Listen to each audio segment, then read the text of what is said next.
मैं बार बार पिट मर रहा हूँ, कह भी रहा हूँ, ये जो हमारे ओपनर्स हैं हमारे, कि जहाँ पे हम इतनी बड़ी कोई जीत या सक्सेस हासिल कर सकें, कंसिस्टेंटली हम नहीं जीत पाएंगे। अब मैं क्या बोलूँ, अब आप खुद सोचें हम क्या बोलूँ, इस पर क्या बोलना चाहिए।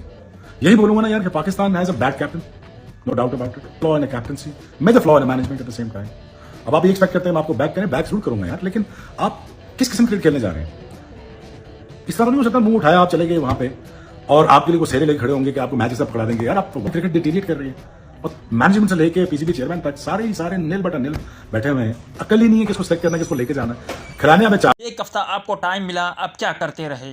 ना आपकी फील्डिंग काम की और ना ही बॉलिंग। आसान कैचेस छोड़े गए। आज डेविड वार्नर ने जिस तरह हमें मारा, यकीनी तौर पर वो याद रखा जाएगा। उफ, डेविड वार्नर ने कितनी शानदार बल्लेबाजी की। आज उन्होंने 9 छक्के और 14 चौके लगाए। डेविड वार्नर ने आज 163 रन बनाए, मगर यहाँ पर गलती हमारी थी। उसामा मीर ने उन्हें 10 रन पर एक मौका दिया। ऑस्ट्रेलिया का स्कोर उस वक्त 22 था और कैच भी बहुत ही आसान कैच था। यकीनी तौर पर अगर उसामा मीर उस कैच को पकड़ते तो ऑस्ट्रेलियन टीम को शुरुआत में हम मुश्किलात का शिकार कर देते, मगर बदकिस्मती से उसामा मीर ने एक आसान कैच छोड़ा और उसके बाद डेविड वार्नर और शॉन मार्श ने जिस तरह की बल्लेबाजी की, ऑस्ट्रेलिया के स्कोर को एक ऐसे टोटल तक पहुंचाया जो कि यकीनी तौर पर पाकिस्तान के लिए काफी ज्यादा मुश्किल होगा।